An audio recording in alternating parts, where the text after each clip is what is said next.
आचार्य श्री विद्यासागर जी महाराज एवं गुरु आचार्य श्री ज्ञान सागर जी महाराज के संपूर्ण जीवन वृत्त पर आधारित चंपू महाकाव्य का हिंदी अनुवाद।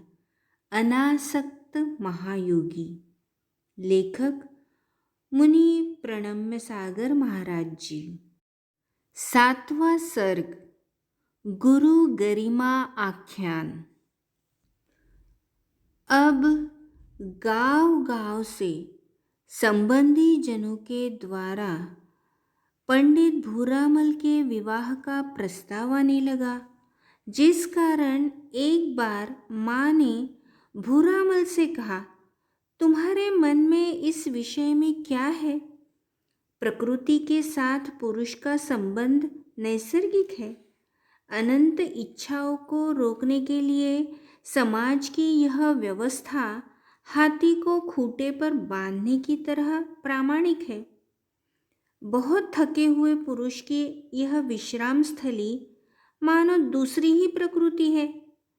तुम मौन क्यों हो?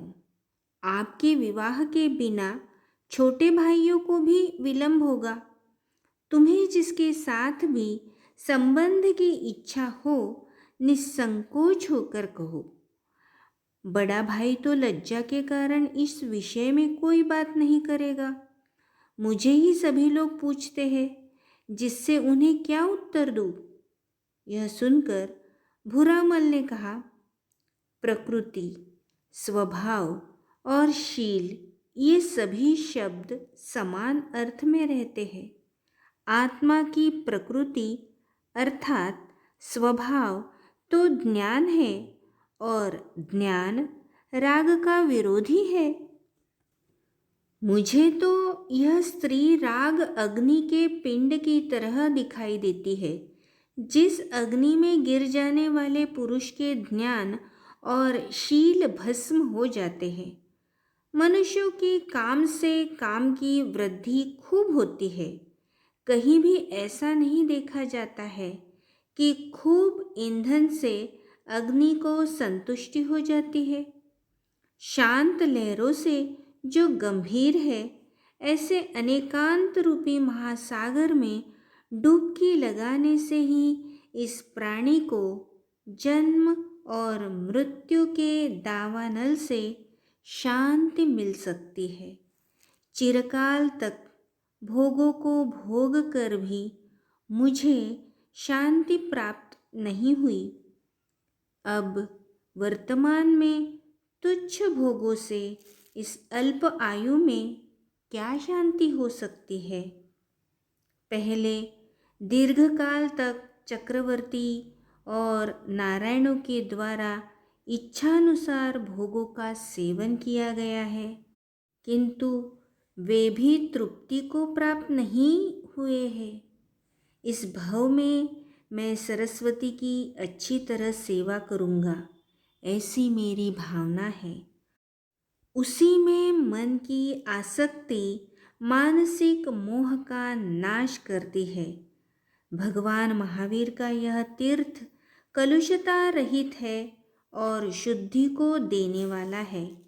अन्य तीर्थों में वरिष्ठ है, इसीलिए मैं इसी में स्नान करूँगा और इसी का श्रद्धान करूँगा। यह तीर्थ इतना सुलभ है, फिर भी संसारी लोग इसे नहीं जानते हैं और कितने ही मूढ़ मन वाले लोग इसे जानते हुए भी इसका सेवन नहीं करते हैं। जब तक धर्म को धारण नहीं किया जाता है, तब तक उसका विश्वास नहीं होता है। ठीक ही है, जब निषद पर्वत पर सूर्य का उदय होता है, तभी अंधकार का नाश होता है। यह सुनकर थोड़ी देर चुप रहकर दीर्घ गरम श्वास छोड़ती हुई, भीतर से गीली आँखों वाली, बीच बीच में कंठ के अवरोध के साथ बड़ा साहस जुटाकर माँ ने कहा, तुम्हारी उम्र मध्यम है और तुम्हारा शरीर कोमल है। ऐसा करना अभी तुम्हारे लिए ठीक नहीं है।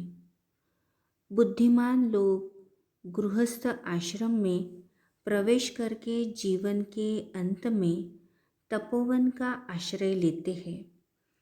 जो अक्रम से पथ पर चलता है उसे अपने अभीष्ट फल की प्राप्ति नहीं होती है।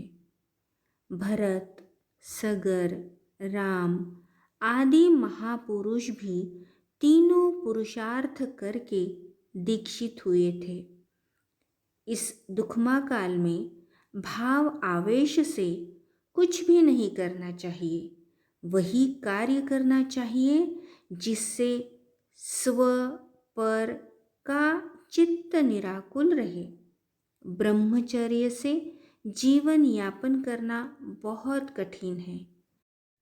क्या तुमने नहीं सुना है कि विश्वामित्र जैसे महान साहसी लोग भी दीर्घकाल तक तपस्या करके इस मार्ग से विचलित हो जाते हैं और संपूर्ण शास्त्रों के मंथन रस से आनंदित होने वाले माघनंदी कुम्हार की पुत्री में कैसे बंदी हो गए। माँ के इन वचनों का विचार करके भूरामल का आत्मबल और दृढ़ हो गया। तब भूरामल ने कहा, अतीत काल में अनेक विपरीतताएं इस अपार संसार में मार्ग पर चलने वालों में हुई है। विपरीतता भी कहीं हुई है और कहीं पर समीचीनता भी रही है। यह तो दिन रात के चक्र के समान हमेशा चलता रहता है। फिर भी इन सभी चरित्रों में उचित आचरण की भावना करने वाले को निश्चित ही सकारात्मक चरित्रता के बारे में ही चिंतन करना चाहिए। यह तो प्रत्येक तीर्थ में देखा जाता है कि कुछ लोग मुक्त होते हैं तो कुछ भ्रष्ट हो जाते हैं। फिर भी महान व्यक्तियों की प्रतिष्ठा गुणों में निष्ठा यानी रुचि होने से ही होती है। जो जीवन के अंत में धर्म का आश्रय लेते हैं वे केवल कष्ट का भार ही धारण करते हैं। ऐसे लोग बुढ़ापे में स्वयं परेशान होते हैं तथा दूसरों को भी परेशान करते हैं। वे बुढ़ापे में श्रुत तथा तप कुछ भी नहीं कर पाते हैं। जो राम आदि सम्यक दृष्टि पुरुष थे वे शरीर की अपेक्षा उत्कृष्ट शक्ति को धारण करते थे। इसीलिए उनका यहाँ दृष्टांत उदाहरणाभास है। इन उदाहरणों से अभी कुछ समर्थन नहीं होता है। इस संसार सागर में अत्यधिक विषयों का इच्छानुसार भोग करके फिर मुक्ति सुख की कामना करने वाले उन भोगों को छोड़कर सदा प्रयत्न करते हैं। वे ही पुरुषार्थ इस संज्ञा को प्राप्त करते हैं। केवल भोग भोगने का नाम पुरुषार्थ नहीं है और न केवल धनार्जन करना ही पुरुषार्थ है, किंतु दोनों का सेवन करके फिर अंत में उनको छोड़कर वन में निवास करना पुरुषार्थ है। इसीलिए जो अंत में करना है उसे आज ही क्यों न ग्रहण किया जाए। कल सूर्य को देखूंगा अथवा नहीं यह कौन जानता है। इसीलिए माँ, मैं पर स्त्री को ग्रहण नहीं करूँगा, यह निश्चित है। जीवन पर्यंत जिन भारती के विलास से ही अपनी आत्मा की उपासना करूँगा। इस प्रकार संकल्प लिया। पुत्र की दृढ़ता माँ शिथिल करने में समर्थ न हो सकी। तब माँ ने कहा, जब तक मेरा मरण नहीं हो तब तक घर नहीं त्यागना। माँ के वचनों को मातृभक्ति से हृदय में धारण करके वह सदा माँ की सेवा में तत्पर हुए। पंडित भूरामल व्यापार में बड़े भाई के सहयोगी होकर माँ का आदर करने के साथ पाठशाला में उचित काल व्यतीत करके लेखन कार्य में अपना समय व्यतीत करते थे। वीरोदय, सुदर्शनोदय आदि काव्यों की रचना करके जयोदय महाकाव्य की रचना की। तभी सभी राज्यों में परिभ्रमण करके दक्षिण देश से महाप्रभावक 19वीं शताब्दी के प्रथम आचार्य चारित्रपरायण धर्मामृत के वचनों से संग सहित विहार करने से, अनेक प्रकार के तपों के तपने से समस्त नर नारी पशुजनों को महान आनंद उत्पन्न करते हुए साक्षात शांति के सागर, पंचाचार के आधार श्री शांति सागर आचार्य ने 1933 ईस्वी सन का वर्षायोग ब्यावर नगर में स्थापित किया। उसी समय दूसरे भी आचार्य शांति सागर महाराज, जो कि छाणी इस उपनाम से पहचाने जाते थे, वह भी उसी विशाल पूज्य जिन मंदिर में वर्षायोग के लिए आ ठहरे। दो आचार्यों का यह संयोग बहुत ही अद्भुत था। दो सूर्यों का एक स्थान पर संयोग होने पर जो प्रकाश होता है, उसी तरह वहाँ ज्ञान प्रकाश फैला था। जब दो समुद्रों का मेल हो तो जैसे क्षोभ होता है, वैसा ही जनसैलाब में उन दो आचार्यों के मेल से हुआ।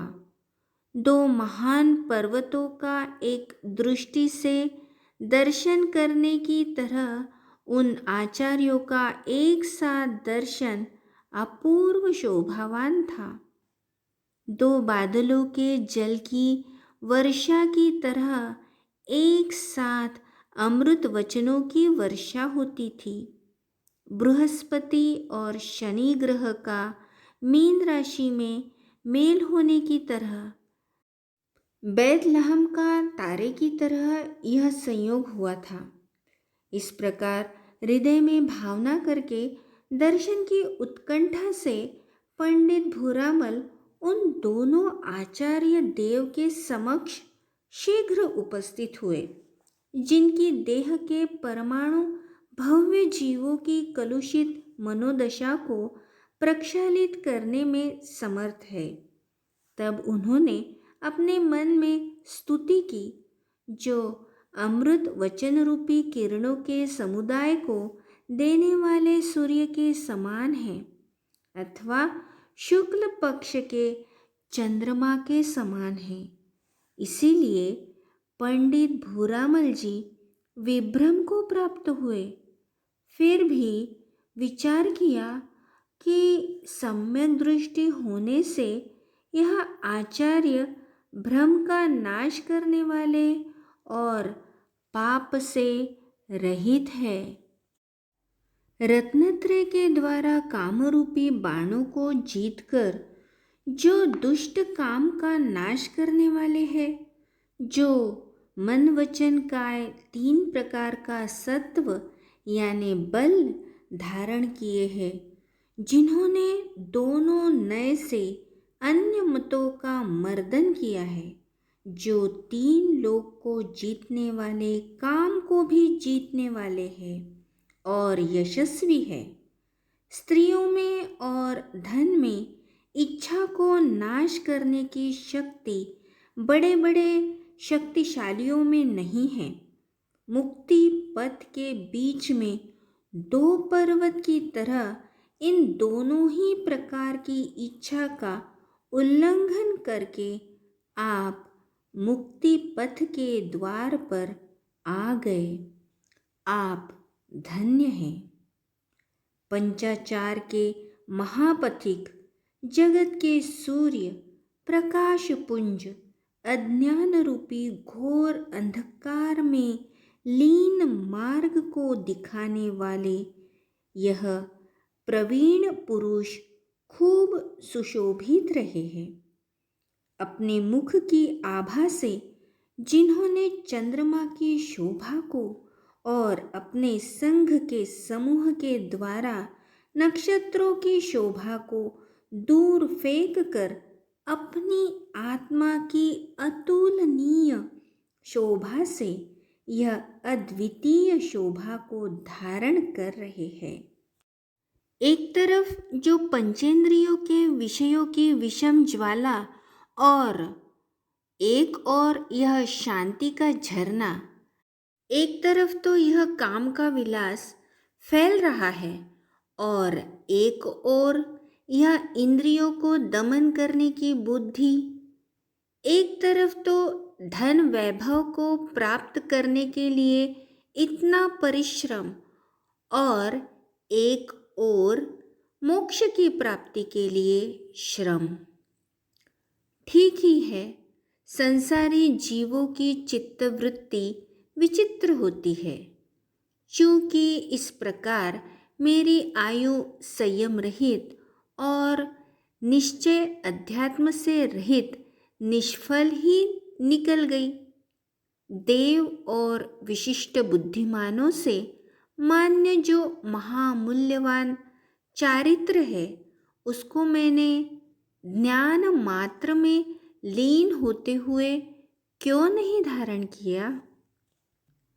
समुद्र, धरती, रत्न, साधु और अमृत इस पृथ्वी और आकाश में जब तक शोभायमान है, तब तक आपका ज्ञान रूपी चंद्रमा जयवंत रहे, जयवंत रहे और आपका शुद्ध यश बढ़ता रहे, बढ़ता रहे। शरद ऋतु में अगस्त्य नक्षत्र के योग में स्वयं ही काली दिशाएं स्फटिक मार्ग की आभा के समान जल रहित निर्मल हो जाती है। उसी प्रकार मलिन बुद्धि वाले पूज्य पुरुषों के योग से निर्मल बुद्धि वाले हो जाते हैं। उदार बुद्धि वाले पुरुष के चरणों में शत्रु मित्र आ गिरते हैं तथा मुकुल, आम्र, मुकुंद और कदम्बक वृक्ष के फल जड़ होकर भी बिना स्त्री के भी विकसित होते हैं। तप के द्वारा जिन्होंने सूर्य की किरणों और आतप को जीत लिया है तथा समता में मन के द्वारा चंद्रमा के मुख को भी अस्त कर दिया है, यहाँ सूर्य और चंद्रमा का युगल ही रह रहा है। जिसे पहले सुना था उसे आज अपने सामने देख रहा हूँ। जिनके चरण कमल सूर्य और चंद्रमा को भी पराभूत कर रहे हैं, ऐसे समग्र तप को धारण करने वाले तेजस्वी मध्यम परमेष्ठी श्री शांति सागर आचार्यों के चरणों में पुण्य भाव से सुगंधित शुद्ध हृदय के साथ मुकुलित हस्त कमल को अपने ललाट पर रखने से जिनका शरीर शोभित हो रहा है, ऐसे नमस्कार किया। पंडित भूरामल जी ने पृथ्वी पर अपनी देह और जंघा का भार रखकर नमस्कार किया। जो संसार सागर से तरने के लिए कोई अपूर्व पुल के बंध के समान प्रतीत होते हैं, अनादि काल से उत्पन्न हुए व्यामोह से बढ़ी हुई तृष्णा रूपी लता को नष्ट करने के लिए जो तीक्ष्ण फरसे की चोट के समान है, 84 लाख योनि के दुखों में गिरने के द्वार को बंद करने के लिए विशाल अर्गला बंध के समान है। पवित्र चरित्र का आधारभूत जो श्रमणचर्या है, उसका उद्धार करने के लिए महान साहसिक है। काम, क्रोध, बुराई, कलुषता, कषाय, कलह, मात्सर्य, निंदा और कपट की तरंगों को धारण करने वाले समुद्र को सुखाने के लिए कुपित हुए बड़वानल की तरह है।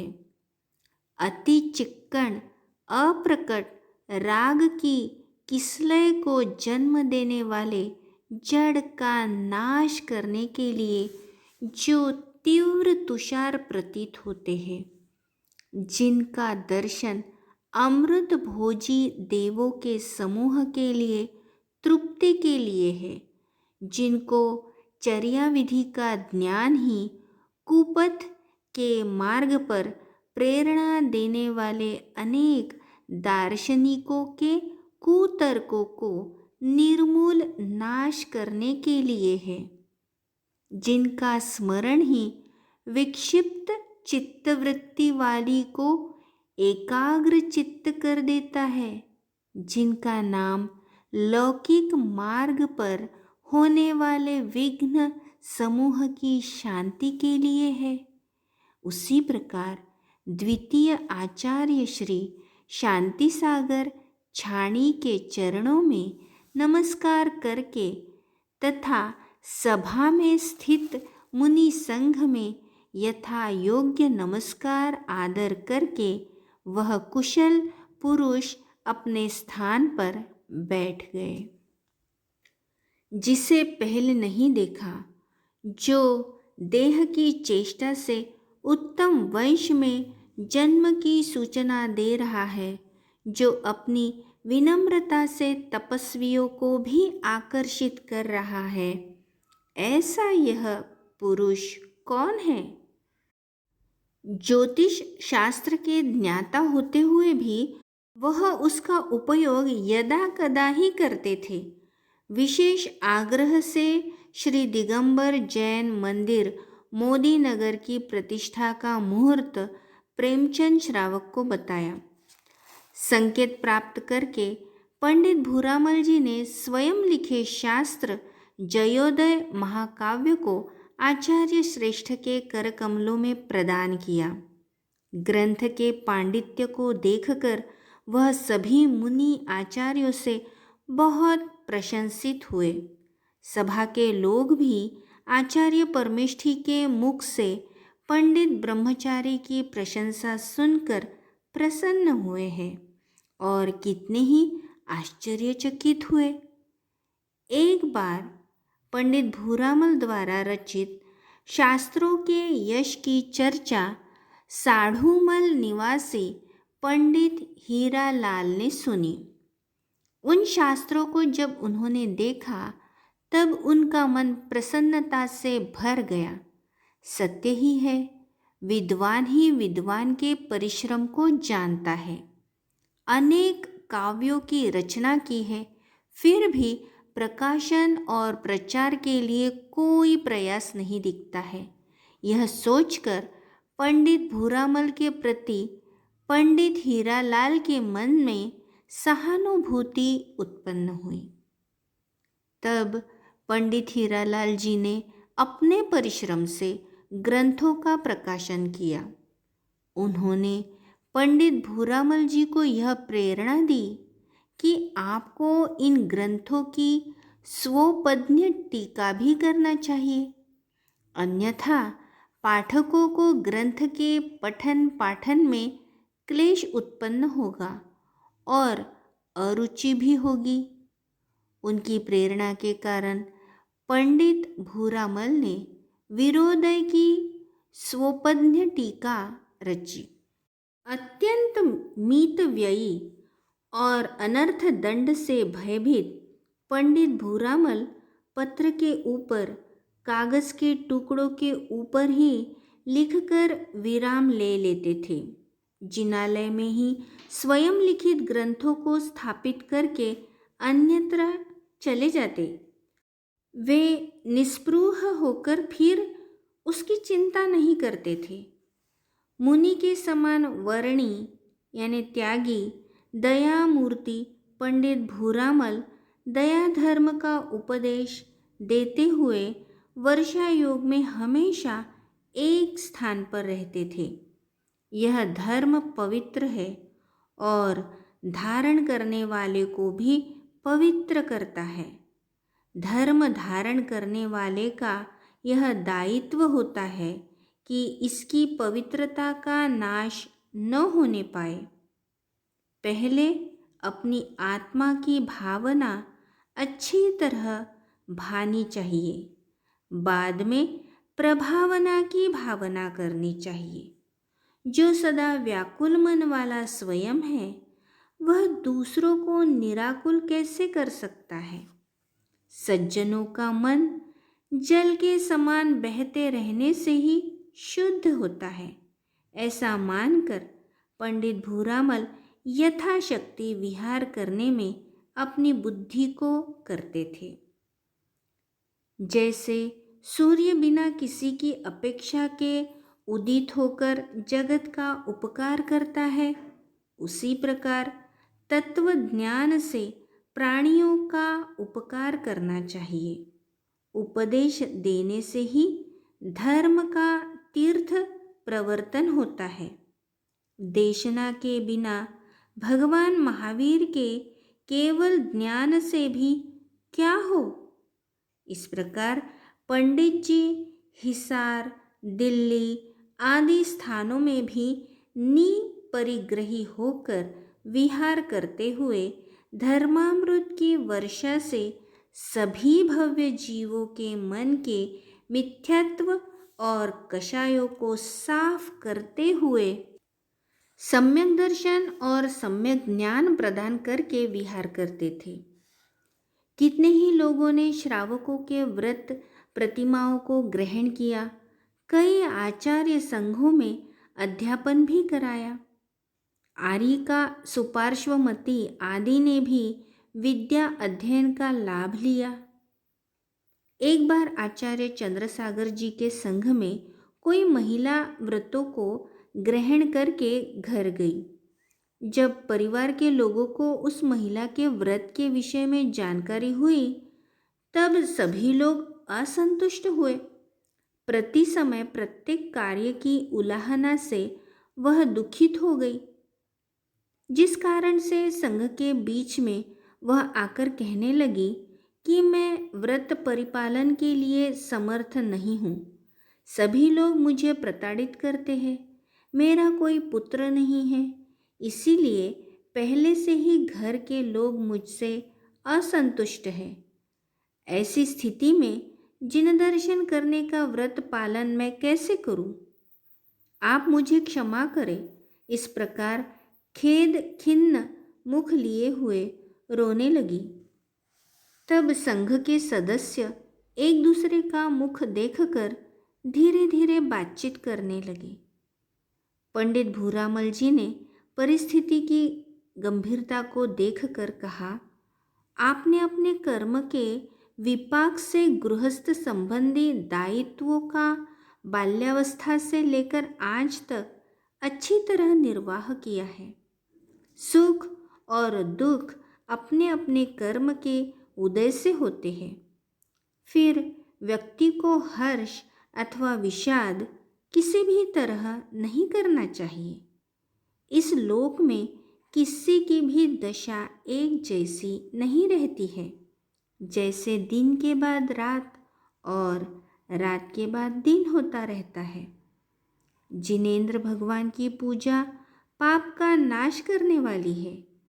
जिनेंद्र भगवान की पूजा श्रेष्ठ पुण्य का समूह उत्पन्न करने वाली है।